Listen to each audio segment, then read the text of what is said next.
आखिर कौन है ये हैं पांडवों के पूर्वज। महाभारत से भी सदियों साल पुराना इस जगह का इतिहास है। इससे पहले मैंने एक वीडियो बनाया था कि पांडवों के पूर्वज कौन थे। ये उसी वीडियो का सेकंड पार्ट है दोस्तों। महाभारत काल से भी सदियों पुराना इस जगह का इतिहास है और ये वो जगह है जहां से हमारे देश भारत को उसका नाम मिला भारत। और ये जगह है कहाँ, क्या है इसका इतिहास, सब जानेंगे इस वीडियो में। उम्मीद करता हूं कि आप ये वीडियो अंत तक देखेंगे। तो दोस्तों, जो जो स्थान हमारे महाभारत, पुराण, रामायण में उल्लेखित हैं, वो सारे स्थान आज भी वहीं उपस्थित हैं। हालांकि उनका स्वरूप थोड़ा सा बदल गया है। अब वो वैसे नहीं है जैसे आज से 5000 साल या 15000 साल पहले थे। अब स्वरूप बदल गया है, पर वो स्थान वहाँ आज भी मौजूद हैं। और उन स्थानों के वीडियोज़, मेरे सारे वीडियोस में वो सारे स्थान आपको दिखा रहा हूं जिनका लिंक, जिनका कनेक्शन महाभारत से है। महाभारत काल के अगर आपको स्थान देखने हैं तो मैं आपसे एक निवेदन करता हूं, अनुरोध करता हूं, मेरे वीडियोस देखिए, आपको वो सारे स्थान मिलेंगे। ये स्थान उन्हीं में से एक है। चलिए मेरे साथ।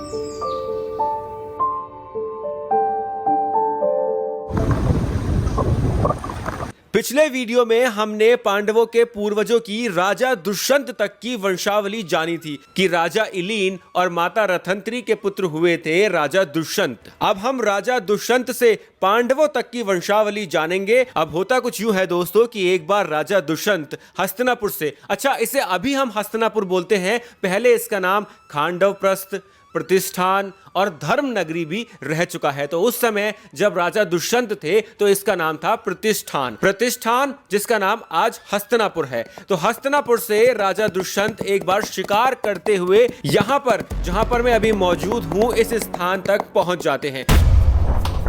तो दोस्तों, अभी मैं एक गुफा में जा रहा हूं। यहाँ पर ये गुफा है और आगे कह रहे हैं कि थोड़ा अंधेरा होगा इसमें, पर ये मैन मेड गुफा है। ये वैसी वाली गुफा नहीं है जो मैं आपको दिखाया करता हूँ नॉर्मली। ये तो इंसानों के द्वारा बनाई हुई गुफा है, तो इतनी ज़्यादा वो नहीं है, ये डरावनी नहीं है कुछ ज़्यादा खास। वो पीछे एक, आप देख रहे हैं मेरे पीछे एक और गुफा है, वो काफ़ी बड़ी है। उसमें भी जाएंगे अभी। उसमें भी जाएंगे अभी, और वो थोड़ी बड़ी है इससे। पीछे हाथी भी है। हाथी भी है? नकली हाथी है। अब दोस्तों, ये गुरुकुल था जहां पर आयुर्वेद की शिक्षा दी जाती थी। तो यहाँ पर धन्वंतरी जी की मूर्ति भी स्थापित है। अब होता यह है कि महाराज दुष्यंत, यहाँ देखते हैं कि यहाँ पर एक आश्रम है। आश्रम में जलपान करने के लिए रुकते हैं, तो वहां पर उनकी मुलाकात होती है माता शकुंतला से। माता शकुंतला को देखते ही राजा दुष्यंत को उनसे प्रेम हो जाता है। तो यहाँ भी दोस्तों लिखा हुआ है महर्षि कण्व प्राचीन मंदिर, महर्षि कण्व महाराज, महर्षि वैदिक कण्व विश्वविद्यालय संस्थापक एवं कुलपति। ये महर्षि कण्व द्वारा ही यहाँ पर जो आश्रम है, जैसे कि मैंने पहले आपको बताया था इससे पहले वाले वीडियो में पार्ट 1 में, कि महर्षि कण्व विश्वविद्यालय, गुरुकुल वगैरह चलाया करते थे। और उन्हीं का एक आश्रम यहाँ था। एक आश्रम जो मैंने आपको बिजनौर के बैराज के पास दिखाया था वहाँ था। और भी बहुत सारे आश्रम थे जिनके बारे में पता लगाने की मैं कोशिश कर रहा हूँ। फिलहाल प्रयासरत हूँ मैं। कुंतला मेनका की पुत्री, महाराजा दुष्यंत की धर्म पत्नी, चक्रवर्ती वीर सम्राट भरत की माता थी। ये सब यहाँ पर लिखा हुआ है दोस्तों, कुछ अपने तरफ से बना के नहीं बोल रहा हूँ मैं। बालक वीर भरत शेर के दांत गिनता हुआ, तो बालक जो हैं वो हैं भरत, महाराज भरत, जिन्हें चक्रवर्ती सम्राट में हमारे जो 16 हुए हैं उनमें रखा गया है, वो ऊपर हैं।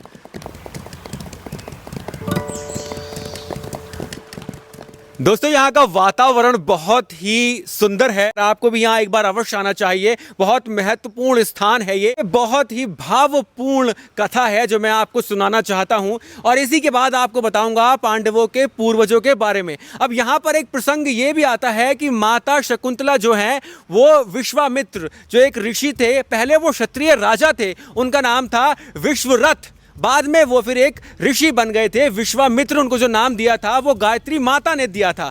और उनका जो तप है वो इंद्रदेव ने भंग किया था मेनका को वहां पर भेज के। अब आप सोच रहे होंगे कि विश्वामित्र का तप आखिर इंद्रदेव क्यों भंग करना चाहते थे। तो यहाँ पे आपको बहुत संक्षेप में, छोटे में बताना चाहता हूँ। इंद्र असल में कोई देव नहीं है। इंद्र एक पोस्ट है, जैसे कि IAS होती है, कोई प्रधानमंत्री होता है, कोई मुख्यमंत्री होता है, वैसे इंद्रदेव जो हैं वो इंद्रियों के देवता हैं। हमारी इंद्रियों के नहीं, वो पृथ्वी भूदेवी की इंद्रियों के देवता हैं। और भूदेवी की इंद्रियां क्या क्या हैं? भूदेवी की इंद्रियां हैं अग्नि, वायु, आकाश, ये भूदेवी की इंद्रियां हैं। इनके जो देव हैं, जो मुख्यमंत्री हैं, वो हैं इंद्रदेव। अगर पृथ्वी पर यदि कभी ऐसा होता है कि कोई ऋषि मुनि तप करता है तो इंद्रदेव को अपना सिंहासन डोलता हुआ दिखाई देता है कि शायद मेरी गद्दी पाने के लिए ये ऋषि मुनि यज्ञ कर रहे हैं। और तब इंद्रदेव इस धरा पर उन ऋषि मुनि का यज्ञ या वो उनका तप जो होता है उसको भंग करने के लिए किसी ना किसी सुंदरी को, अप्सरा को वहां पर भेजते हैं। अप्सरा उनकी वो कॉन्सर्ट्स हैं बेसिकली, जो उनके लिए काम करती हैं, वो उनके लोग हैं जो उनके लिए काम करते हैं इंद्रदेव के लिए। तो विश्वामित्र जब तप करने लगे तो इंद्रदेव को लगा कि शायद ये मेरा सिंहासन पाने के लिए तप कर रहे हैं। तो उन्होंने मेनका को, जो एक अप्सरा है, उनको भेजा कि इनका तप भंग करो। जो तप भंग हुआ उससे जो प्रसंग हुआ, दोनों के बीच में जो प्रेम संबंध बने, उससे फिर माता शकुंतला का जन्म हुआ था। माता शकुंतला को जन्म देने के बाद मेनका वापस स्वर्ग लौट गई थी और माता शकुंतला को यहां पर ही कण्व ऋषि के आश्रम में, वो यही स्थान है दोस्तों, पीछे बहुत ही सुंदर झरना बह रहा है, आगे नदी है और बहुत ही सुंदर पीछे पहाड़ हैं। इसी स्थान पर उन्होंने माता शकुंतला को छोड़ दिया था और माता शकुंतला की देखरेख फिर की थी कण्व ऋषि ने। यही वो स्थान है दोस्तों। तो आप जानते हैं महाराज दुष्यंत और माता शकुंतला के बारे में। मच्छर बहुत हैं, इसीलिए मैं आगे पीछे हो रहा हूं। मच्छर मेरे चारों ओर घूम रहे हैं क्योंकि बरसात का सीजन है। तो मैं आपको ये एक छोटा सा एडवाइस दूंगा कि बरसात में मत आइएगा। अगर आपको आने की इच्छा ही है यहाँ पर तो आइएगा ठंड के मौसम में। तो आप जानते हैं महाराज दुष्यंत और माता शकुंतला के प्रसंग के बारे में। उसके बाद फिर हम पांडवों के पूर्वजों के बारे में विस्तार से जानेंगे, पांडवों तक। अब माता शकुंतला से राजा दुष्यंत को प्रेम हो जाता है। वो माता शकुंतला से इसी स्थान पर गंधर्व विवाह कर लेते हैं।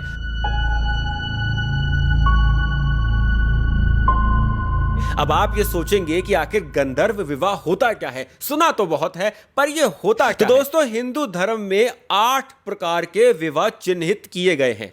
पहला है ब्रह्म विवाह, फिर है देव विवाह, फिर है आर्य विवाह, फिर है प्रजापति विवाह, फिर है असुर विवाह, फिर है गंधर्व विवाह, फिर है राक्षस और उसके बाद है पिशाच विवाह। अब दोस्तों, गंधर्व विवाह को हम बोल सकते हैं कि वो एक तरह से लव मैरिज है। जैसे आजकल की डेट में लव मैरिज होती है, उसी प्रकार वो लव मैरिज है, क्योंकि इस विवाह में वर वधू को अपने गार्जियंस की, पेरेंट्स की या बोले तो अभिभावकों की अनुमति की आवश्यकता नहीं पड़ती, यानी कि without consent of any family member. इस विवाह में दोस्तों अग्नि को साक्षी मानकर वर वधू उसके 3 फेरे परस्पर गठबंधन के साथ कर लेते हैं, उससे ही विवाह को संपन्न माना जाता है। ऐसा ही विवाह राजा दुष्यंत के पूर्वज पुररवा और इंद्रलोक की अप्सरा उर्वशी के बीच भी हुआ था। तो मतलब ये पहले भी हो चुका था, पर ज्यादा इसे अच्छा नहीं मानते हैं। जैसे आजकल की लव मैरिज हो गई, उसमें भी लोग काफी डिफिकल्टीज पैदा करते हैं, उसे अच्छा नहीं मानते कुछ लोग। तो वैसे ही वो भी है गंधर्व विवाह। अब होता यह है कि विवाह के पश्चात राजा दुष्यंत अपना कुछ समय इसी आश्रम में व्यतीत करते हैं और एक दिन माता शकुंतला से कहते हैं कि अब मेरे साथ आप हस्तिनापुर चलो, यानी कि तब के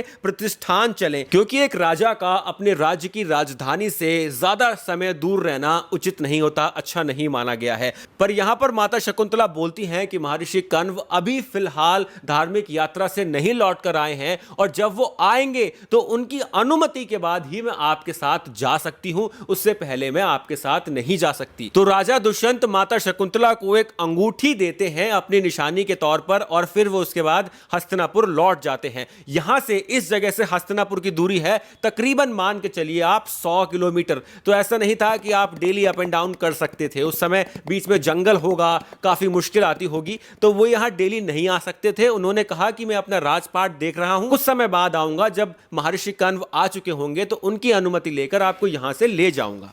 मैन मेड गुफा है पर इसमें मैं प्रवेश कर रहा हूँ, काफ़ी लंबी है ये, कम से कम 200-300 मीटर है। आइए चलते हैं गुफा में। ये है गुफा, इसका थोड़ा सा मुझे वो करना पड़ेगा।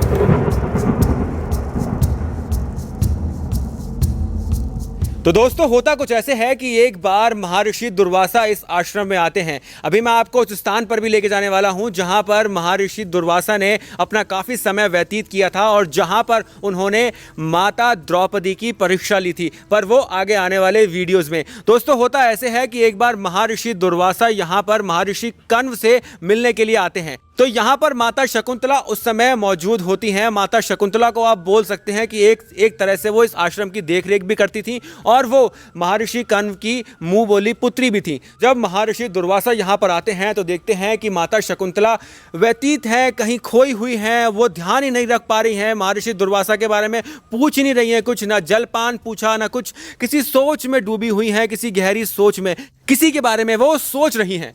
महर्षि दुर्वासा वहाँ कुछ दिन रुकते हैं, विश्राम करते हैं, पर माता शकुंतला उनकी ठीक से देखरेख नहीं करती। इससे वो क्रोधित हो जाते हैं और उनको शाप देते हैं कि तुम जिसके ध्यान में खोई हुई हो, मग्न हो, जिसके प्रेम में तुम मग्न हो, वो तुम्हें भूल जाएगा। बस यहीं से शुरू होती है असली गाथा। ये जब शाप मिलता है माता शकुंतला को तो वहां पर महाराज दुष्यंत माता शकुंतला को भूल जाते हैं।